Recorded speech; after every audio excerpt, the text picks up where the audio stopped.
आपल्या सर्वांचे ज्येष्ठ नेते आदरणीय अरुणभाई गुजराती साहेब, सतीश अण्णा, गुलाबराव देवकर अप्पा, रवींद्र भैया पाटील,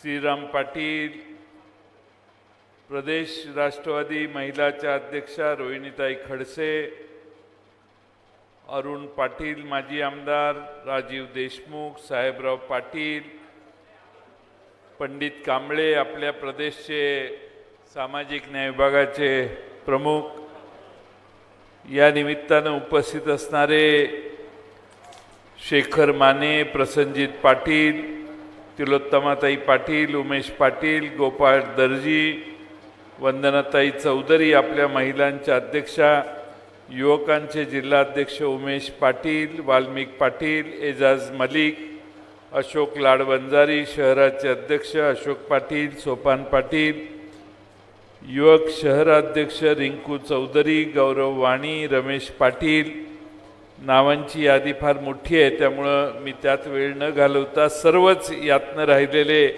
यांची दिलगिरी व्यक्त करतो आणि आपण सर्व प्रत्येक तालुक्यातून आलेले आपण प्रमुख नेते, कार्यकर्ते आणि बंधू भगिनींनो, विधानसभेच्या निवडणुका या ऑक्टोबर महिन्यात होतील यात काय आता शंका नाही। सरकार कशा पद्धतीनं काम करतंय हे तुम्हा सगळ्यांना लक्षात आलेलं आहे। एखादा माणूस ज्यावेळी घाबरतो त्यावेळी सर्व मार्गाचा अवलंब करतो। तसं महाराष्ट्रातलं सरकार हे आपल्या लोकसभेच्या निकालानंतर भेदरलेलं सरकार आहे आणि त्यामुळं रोज सकाळी नवी घोषणा राज्याचे प्रमुख करत असतात, त्याचा फीडबॅक घेत असतात। आपल्या तिजोरीत किती पैसे आहेत याचा हिशोब न करता प्रचंड मोठ्या घोषणा आज चालू आहेत। आज महाराष्ट्रामध्ये या सरकारने केलेली 1.5-2 वर्षातली कामगिरी बघितली तर तुम्हा सगळ्यांना लक्षात येईल की अनेक प्रश्न या सरकारने महाराष्ट्रातल्या जनतेच्या समोर तयार केलेले आहेत। जवळपास 7,80,000 कोटी रुपयाचा बोजा सरकारवर कर्ज म्हणून आहे। आता यावर्षी आणखीन 1,10,000 कोटी रुपये कर्ज काढणार आहेत। म्हणजे राज्याचा कर्ज प्रत्येक माणसाच्या डोक्यावर साधारणपणे 65,000 रुपयाचा आहे। केंद्र सरकार भाजपच्या ताब्यात गेलं त्यावेळी देखील त्यांनी असंच केलं। 56 लाख कोटी रुपयाचं कर्ज त्यांनी 210 लाख कोटीपर्यंत पोहोचवलं। प्रचंड कर्ज काढल्यानंतर त्याची भरपाई पुढच्या पिढ्यांना करावी लागते। त्यामुळे कर्ज काढलं तर राज्याचं उत्पन्न वाढलं तर कोणाला काही चिंता वाटत नाही। पण हे उत्पन्न न वाढणाऱ्या सगळ्या योजना कर्ज काढून दिवाळी केल्यातला हा प्रकार आहे। आज राज्याच्या आर्थिक परिस्थितीचा प्रचंड बोजवारा या लोकांनी उडवलाय। पूर्वी अरुणभाई गुजराती देखील एकेकाळी अर्थमंत्री होते। मला वाटतं आपलं राज्य पहिल्या, दुसऱ्या, तिसऱ्या क्रमांकावरचं आता थेट 11व्या नंबरवर गेलेलं आहे। आपल्या डबल इंजिनमुळे आम्हाला दिल्लीचे पैसे मिळतात असे हे सांगतात। या वर्षीच्या 2024चं उदाहरण मी तुम्हाला सांगतो।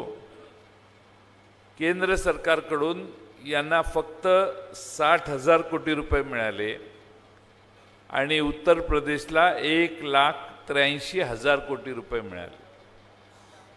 म्हणजे हे डबल इंजिन नाही आहे, तर हे ट्रबल इंजिन आहे. ट्रबल, त्रास देणारं इंजिन आहे. यांचा आपल्याला डबल इंजिन लावून, दुसरं इंजिन लावून, तिसरं इंजिन लावूनही केंद्र सरकारकडून यांना आवश्यक तेवढा निधी आणता येत नाही. बजेटमध्ये यांनी 60,000 कोटी धरले, तर ॲक्च्युली केंद्र सरकारकडून 50,000, 52,000, 48,000 कोटीच येतात. शेतकऱ्यांच्या बद्दल काय बोलावं हे तुम्हा सगळ्यांनाच माहिती आहे. पीक विम्याचे पैसे वेळेवर मिळत नाहीत. 1 रुपयाच्या विम्याची मोठी घोषणा केली. त्या विमा कंपन्यांना राज्य सरकार स्वतःच्या तिजोरीतून तिकडं प्रीमियम भरतं, तो हजारो कोटी रुपयाचा भरतं. पण महाराष्ट्रातल्या शेतकऱ्यांना दिलासा देण्याचं, मदत करण्याचं काम देशातल्या, राज्यातल्या विमा कंपन्या करत नाहीत. आणि केळीच्या उत्पादकांना माहिती आहे, संत्र्याच्या उत्पादकांना माहिती आहे, निर्यातीचं चुकीचं धोरण हे किती फटका आपल्याला सगळ्यांना बसतो. बांगलादेशमध्ये जाणाऱ्या मालावर त्या देशानं आयातीचा कर लावला. आपल्या सरकारने त्यांच्याशी बोलणं करून आयातीचा कर थांबवण्याचं काम केलं नाही. कांद्याच्या निर्यात बंदी केली. कांद्याच्या निर्यातीच्या संबंधात बरेच खेळ केले. मध्येच परवानगी दिली, ती गुजरातच्याच कांद्याला दिली. त्यामुळं महाराष्ट्रातला शेतकरी या भारतीय जनता पक्षावर खुश नाही. त्याचा परिणाम लोकसभेत या राज्यातल्या जनतेनं स्पष्टपणानं दाखवला. पिकांना हमीभाव नाहीत. आमचे नवीन खासदार निलेश लंके नगरला परवा बसले. ते दुधाच्या आणि कांद्याच्यासाठी बसले. त्यांच्या आंदोलनाला त्या भागात प्रचंड प्रतिसाद मिळाला. दुधाला हमीभाव पाहिजे, तो हमीभाव ठरवा, त्याचा कायदा करा, ही त्यांची मागणी होती. कांद्याची निर्यात नाही, शेतीमालाच्या निर्यातीबद्दल देखील एकदा स्पष्ट न बदलणारं धोरण तुम्ही ठरवा, ही त्यांची मागणी. ते दिल्लीतही करतील, पण नगरला त्यांनी उपोषण किंवा धरणं धरण्याचं काम केलं. आज महाराष्ट्रामध्ये मागच्या जानेवारी ते मे या 5 महिन्यात शेतकऱ्यांनी 1076 शेतकऱ्यांनी आत्महत्या केल्या. तुम्ही जर चांगलं राज्य शेतकऱ्यांच्यासाठी करत असाल तर तुम्हाला आत्महत्या कमी करता आल्या पाहिजेत.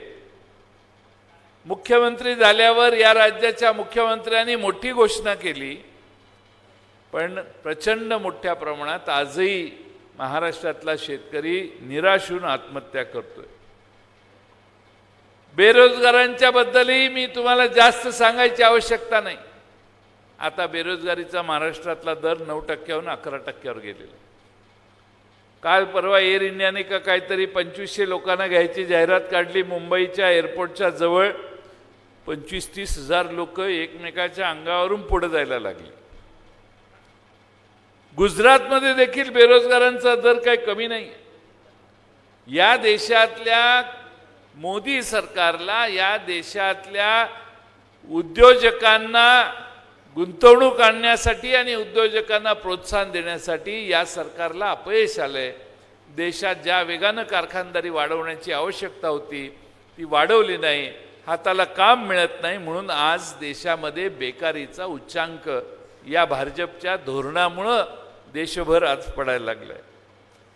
आमच्या राज्यातले 1, 2, 3 प्रकल्प बाहेर गेले समजू शकतो. तब्बल 17 प्रकल्प राज्याच्या बाहेर गेले. पण राज्याच्या मुख्यमंत्री, उपमुख्यमंत्री ते थांबवण्यासाठी कुठले प्रयत्न करत नाहीत. आमच्या विद्यार्थ्यांची दर्जी इथे बसलेले आहेत का नाही आहेत? पेपर फुटीचा कार्यक्रमच असतो. किती महाराष्ट्रात पेपर फुटी, MPSCचा पेपर फुटला. तरुण मुलं, गोरगरीब घरातली मुलं आपल्या घराला परिस्थिती बदलण्यासाठी आपण शिकलं पाहिजे म्हणून शिकतात. 2-2, 3-3, 4-4 वर्ष अभ्यास करतात आणि परीक्षा देऊन परत आल्यावर कळतं कुठल्या तरी पेपर केंद्रामध्ये पेपर फुटला आणि पेपर फुटला म्हणून परीक्षाच रद्द होण्याचं एक मोठं संकट आता नव्या सरकारच्या कारकिर्दीत फार मोठ्या प्रमाणात बघायला लागलं. त्यामुळे या राज्यातला विद्यार्थी देखील समाधानी नाहीये. दुसऱ्या बाजूला आज महाराष्ट्रात MIDC जिथं आहे तिथं उद्योग नाहीत आणि उद्योग जिथं आहेत तिथं MIDC नाही. मी उद्योग जिथं निघायला पाहिजेत, जिथं रोजगार निर्माण करायला पाहिजेत, तिथं आम्हाला उद्योग नेता आलं नाही. ही आपली सर्वांच्या मनातली खंत आहे. आज महाराष्ट्रात 40 लाख युवक बेकार आहेत. 40 लाख युवक. आता तुमच्याकडे झाला असेल महारोजगार मेळावा, नमो महारोजगार मेळावा, जो मेळावा झाला असे एक नाही 425 नमो महारोजगार मेळावे महाराष्ट्रात झाले. नोकऱ्या किती लागल्या?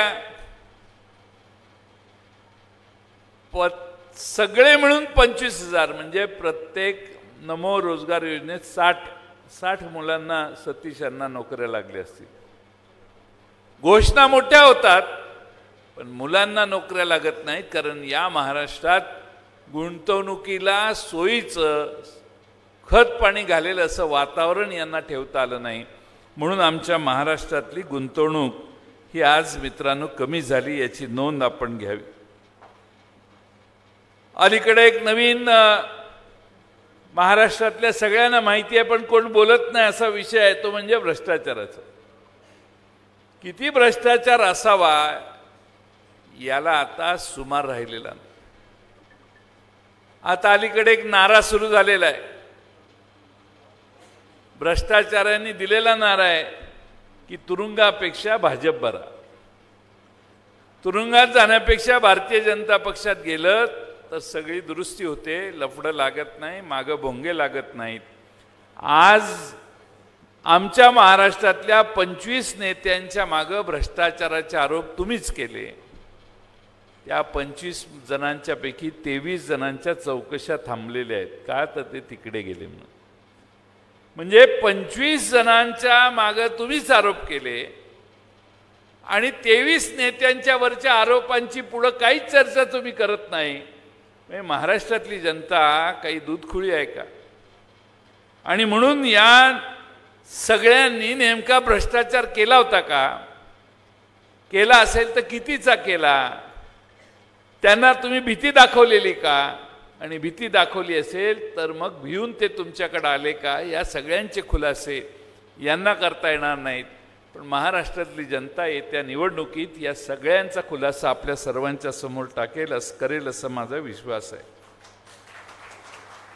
विधानसभा परवा चालू होती. रत्नागिरी जिल्ह्यामध्ये डांबर घोटाळा झाला. तुम्ही मला विचाराल कसा डांबर घोटाळा करतात?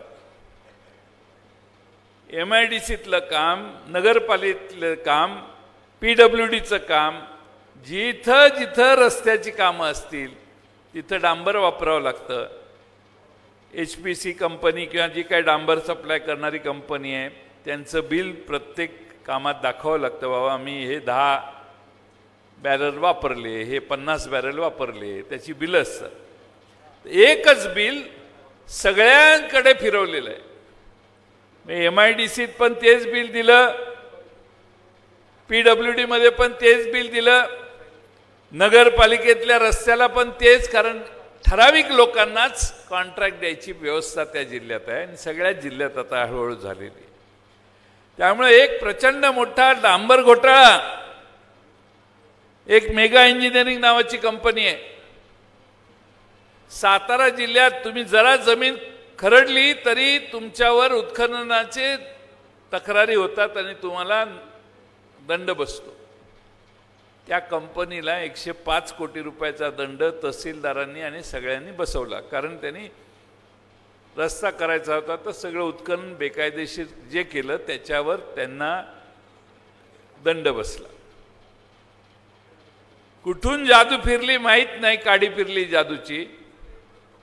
105 कोटीची ती फाईल कलेक्टरच्या अतिरिक्त जिल्हाधिकाऱ्याकडे जाते ती हिअरिंगला, पण कलेक्टर एवढा शहाणा निघाला की त्याने ती फाईल मागवली आणि 105 कोटीचा सगळाच दंड माफ केला. मी विधानसभेत मांडलं, उत्तर नाही आलं. मंत्र्यांना आम्ही जेवढे जेवढे भ्रष्टाचाराचे आरोप केले त्यातल्या एकाही प्रश्नाला उत्तर देता आले नाही. सगळे हिंदू धर्म संस्कृती सांभाळली पाहिजे म्हणतात. सातारा जिल्ह्यात एक औंधला संस्थान आहे, त्या संस्थानाची देवस्थान आहेत. त्या देवस्थानाच्या जमिनी सत्तारूढ पक्षाच्याच आमदारांनी लाटल्या. हे 2 वर्षापूर्वी मांडलं, 1 वर्षापूर्वी मांडलं, आताही मांडलं, पण याचं उत्तर महसूल मंत्र्यांना देता आलं नाही. कागदोपत्री सिद्ध झालेल्या गोष्टी, देवस्थानाच्या जमिनीवर आपलं नाव लावायचं, वर्ग 2च्या वर्ग 1 करायच्या, प्लॉट पाडायचे आणि विकून टाकायचे प्लॉट, असे एक ठिकाणी नाही 10-12 ठिकाणी महाराष्ट्रात करण्याचं काम या युती सरकारच्या काळात झालेलं आहे. त्यामुळं हे सरकार हे फार स्वच्छ आहे असं डोक्यात घेऊ नका. सातारा जिल्ह्यामधली आणखीन एक घटना सांगतो. कोविड झाला, एक तिथं खाजगी हॉस्पिटल होतं, मेडिकल कॉलेज. तिथं मेलेल्या माणसाला ॲडमिट केलं, एक नाही अनेक माणसांना.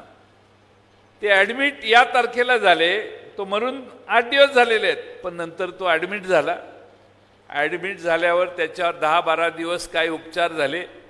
उपचार झाल्यावर तो बरा झाला आणि तो घरी जायला पण 50 रुपये त्याला मदत होती त्या योजनेमध्ये. मग तो तसा 50 रुपये घेऊन घरी गेला.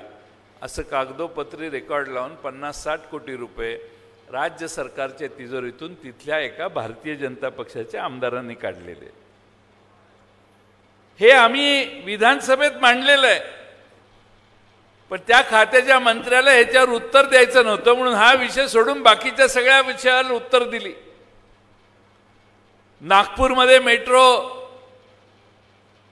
मध्ये घोटाळा हे मी नाही सांगत, CAGची पुस्तकात लिहिलेलं आहे की नागपूरच्या मेट्रोमध्ये घोटाळा झाला.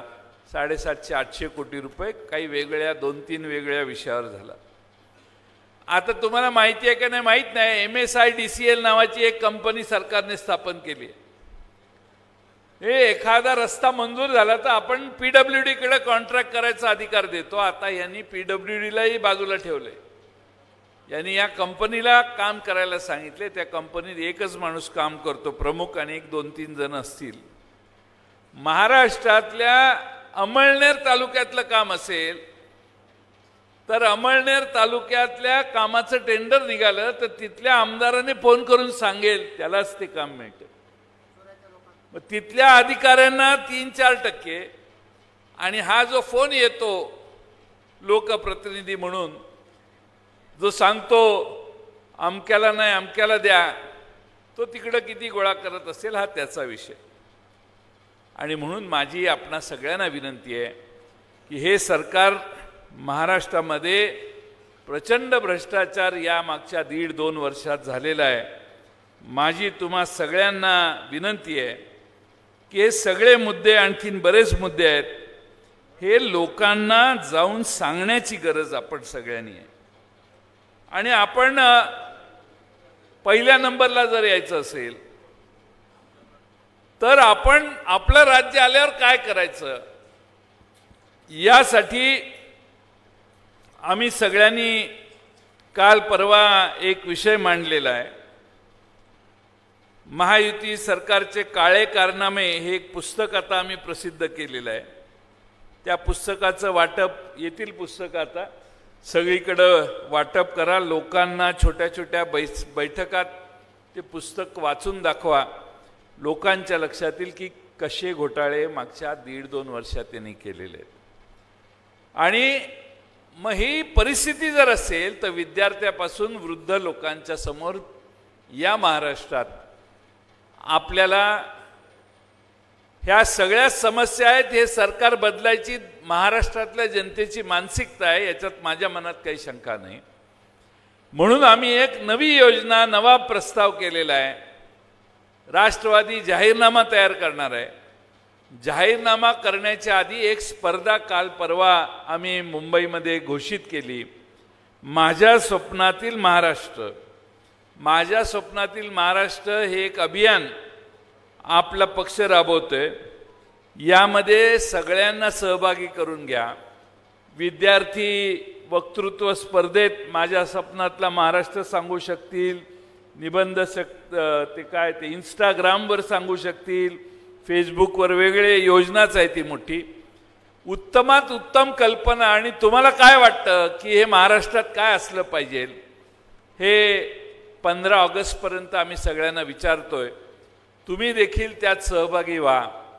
आपण आपलं सरकार येत असताना कशा पद्धतीचं सरकार असलं पाहिजे हे बघण्याचं काम आता 19 जुलैपासून 15 ऑगस्टपर्यंत जे अभियान आपण सुरू केलं आहे त्यात आपण सगळ्यांनी सहभागी जर झाला तर आम्हालाही कळेल की इथल्या केळी उत्पादकांना, इथल्या वेगळ्या व्यापारी, छोटे मोठे व्यापारी यांना, इथल्या तरुणांना, इथल्या विद्यार्थ्यांना, इथल्या वृद्ध लोकांना माझ्या स्वप्नातला महाराष्ट्र कसा असावा याविषयी आम्ही तुमच्याकडून सजेशन घेण्यासाठी ही योजना आहे आणि त्यात तुम्ही सगळ्यांनी सहभागी व्हा अशी माझी तुम्हा सगळ्यांना कळकळीची विनंती आहे.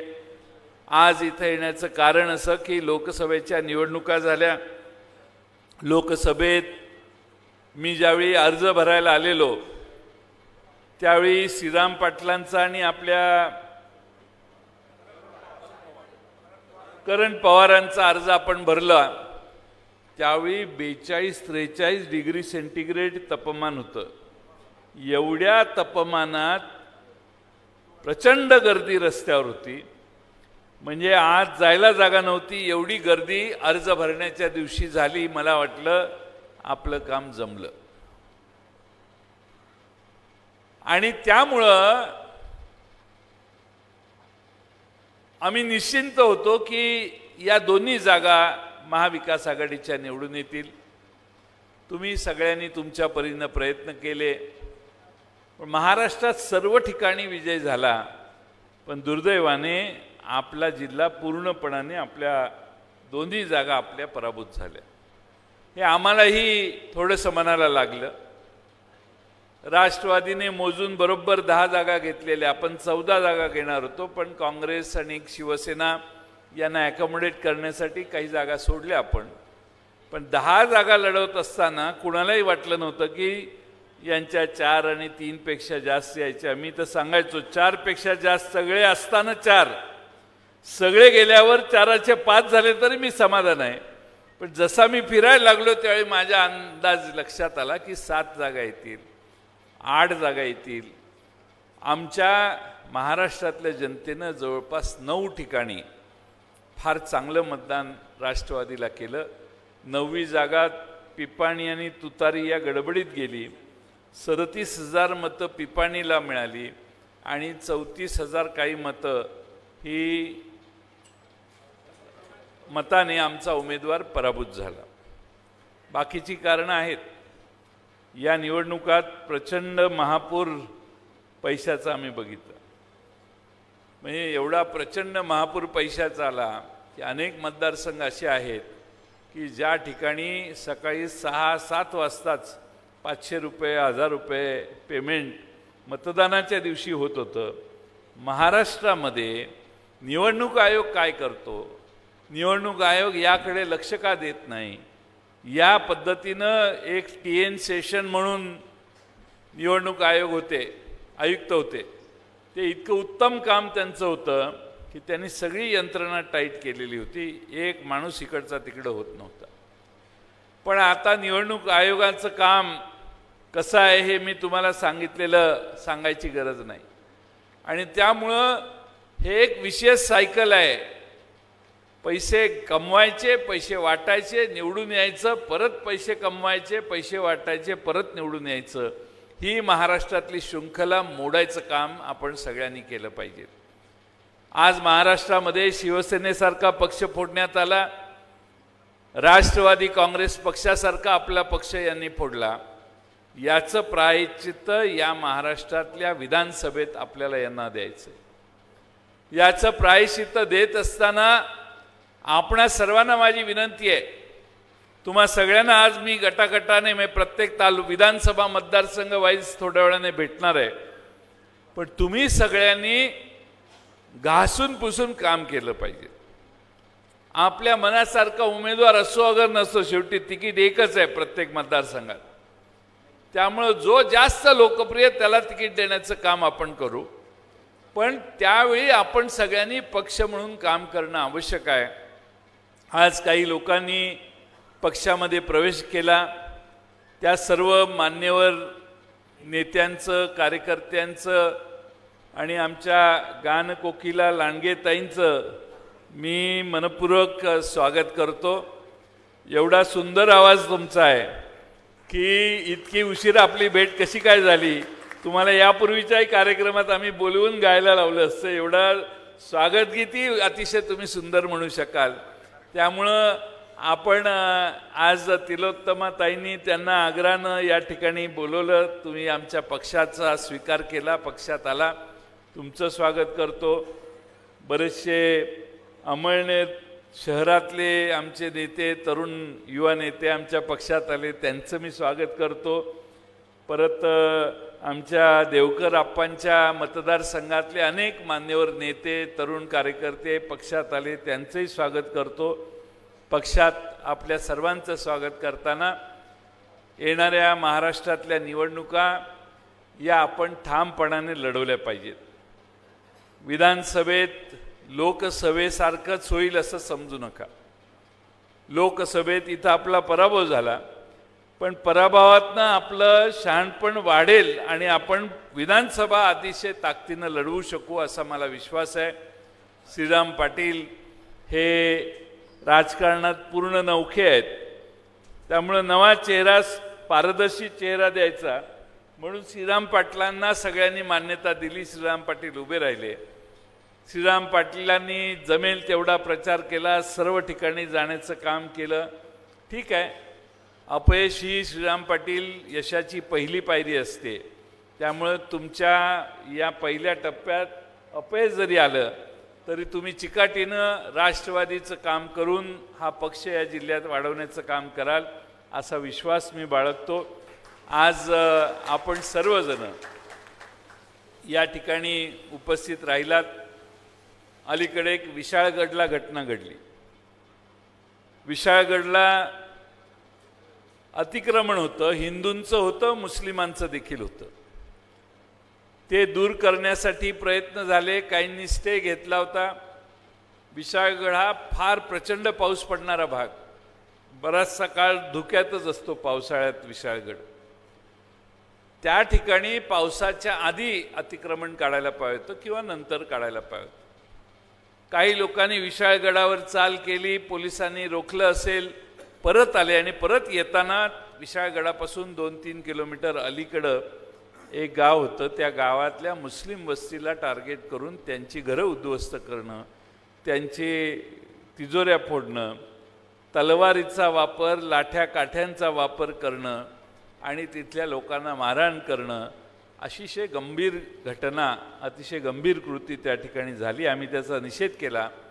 पण कोणत्या प्रवृत्तींना या राज्यात शेवटी एखाद्या वेगळ्या कम्युनिटीवर झालं, आणखीन तिसऱ्या कम्युनिटीवर होईल, ही पद्धत पडेल आणि ही पद्धत ही प्रोत्साहन देण्यासारखी नाही, याची देखील नोंद आपण सगळ्यांनी घेतली पाहिजे. त्या गोष्टीचा निषेध तर केलाच, पण सरकारने देखील ज्यांना त्यांनी तिथं, ज्या लोकांना बोलवणारे जे होते तिथं, त्या सर्वांपासून सगळ्यांनाच अटक करून त्यांच्यावर योग्य ती कायदेशीर कारवाई केली पाहिजे. आज महाराष्ट्रात हिंदू आणि मुस्लिमांचं ऐक्य बिघडेल कसं हा प्रयत्न काही लोक करत आहेत. आता निवडणुका समोर येत आहेत, सगळे हे प्रकार चालू होणार आहेत. त्यामुळे मी हे उदाहरण यासाठी दिलं की हिंदू मुस्लिमांच्या दरी न पडता एकसंघपणाने महाराष्ट्रातला समाज हा पुढच्या निवडणुकीला गेला पाहिजे.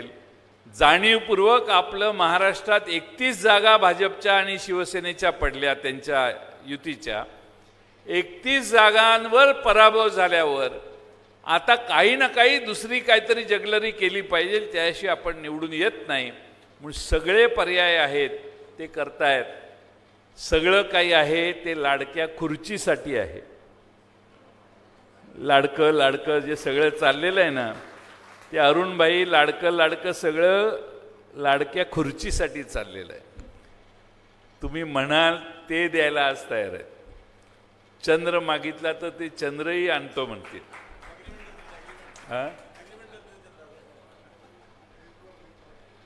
तुम्ही म्हणाल हीच टाईम आहे मागायचा, तुम्ही म्हणाल ते द्यायला तयार आहेत. कपडे काढून द्या म्हटले तर तेही देतील, काय प्रॉब्लेम नाही. पण लाडकी खुर्ची आहे, ती खुर्ची मला पाहिजे. आणि त्यासाठी राज्य कोणत्याही थरावर जाऊन राज्याची आर्थिक परिस्थिती काहीही झाली तरी चालेल, पण मला सत्तेवर यायचं, सत्तेवर आल्यावर बघू काय करायचं ते, अशी मानसिकता आहे. आम्हाला एक जबाबदार सरकार महाराष्ट्रात द्यायचं आहे. उद्धव ठाकरे, शिवसेना, काँग्रेस आणि राष्ट्रवादी शरदचंद्र पवार पक्ष या तिघांचं एक जबाबदार सरकार राज्यात धर्माधर्मात जाती जातीत समतोल ठेवेल, प्रत्येकाला जगण्याचा पूर्ण विश्वासाने हक्क देईल आणि महाराष्ट्रातल्या तरुण लहान शाळेत जाणाऱ्या मुलांपासून वृद्धांपर्यंत आपलं हे राज्य आहे आणि सन्मानाने आम्हाला जगण्याची संधी या सरकारने दिलेली आहे. ही भावना पुन्हा एकदा महाराष्ट्रात निर्माण करण्याचं काम आपण सगळे करू. आणि त्यासाठी या लोकसभा मतदार या जिल्ह्यामध्ये लोकसभा जळगाव आणि रावेर या दोन्ही ठिकाणी ज्या जागा येतात त्या सर्व जागा निवडून महाविकास आघाडीची येण्यासाठी आपला प्रयत्न आहे. तुमच्याकडे एखाद्या वेळी राष्ट्रवादी लढत नसेल, ती जागा शिवसेनेला मिळाली असेल तर शिवसेनेचं काम करू, काँग्रेसला मिळाली असेल तर काँग्रेसचं काम करू. पण आता सरकार येण्यासाठी थोडासा त्याग तुम्ही सगळ्यांनी आपण सगळ्यांनी करूया, तेही आपल्यासाठी मदत करतील. शिवसेनाही आपल्याला मदत करेल, काँग्रेसही मदत करेल. पण आपल्याला सरकार आणायचे हे डोक्यात ठेवा. आपण सगळ्यांनी महाराष्ट्रातल्या जनतेला, महाराष्ट्रातल्या शेतकऱ्यांना, केळी उत्पादकांना, सोयाबीन उत्पादकांना, कांदा उत्पादकांना, दूध उत्पादकाला न्याय देण्यासाठी व्यवस्था आम्ही जाहीरनाम्यात व्यवस्थितपणानं आपल्यासमोर मांडू. त्यातनं महाराष्ट्रातल्या शेतकऱ्याला कधीही मागं वळून बघावं लागणार नाही आणि आंदोलन करावं लागणार नाही, अशी व्यवस्था आम्ही महाराष्ट्रात करू. आज सांगत नाही, नाही तर आम्ही आज जाहीर केलं की उद्या परत तेच जाहीर करतील, नाही नाही आम्हीच करतो. पण आम्ही योग्य अशा पद्धतीनं आमच्या जाहीरनाम्यामध्ये तिन्ही पक्षांचा जाहीरनामा येईल एकत्रित, त्यावेळी आम्ही ते जाहीर करू. पुन्हा एकदा आपल्या सर्वांना माझी विनंती आहे, आज मी दिवसभर इथं आहे. आपले मतदारसंघ जे ठरलेले आहेत त्याचा सिक्वेन्स मी वाचून दाखवतो. गोंधळ न करता, गडबड न करता, खाली काही वेगळी व्यवस्था केलेली आहे. आपण सगळे खाली जावा. पहिल्यांदा 40गाव मतदारसंघ याची बैठक होईल. ते इथून पार खाली गेल्यानंतर पारोळा एरंडोल मतदारसंघाची बैठक होईल. त्यानंतर अनाऊन्स केलं जाईल चोपडा मतदारसंघाची बैठक होईल. मग अंमळनेर आहे. साहेबरावांचं खरं शेवटी घ्यायला पाहिजे, तुम्ही साहेबराव तेवढा वेळ थांबले असते. आणि तुम्ही जे सतीशांना म्हणताय साहेबराव परत आले, साहेबराव आपल्यातलेच आहेत. अंमळनेरची विधानसभा निवडून आणण्यासाठी साहेबराव सर्व ताकदपणाला लावणार आहेत, तुम्ही काय चिंता करू नका.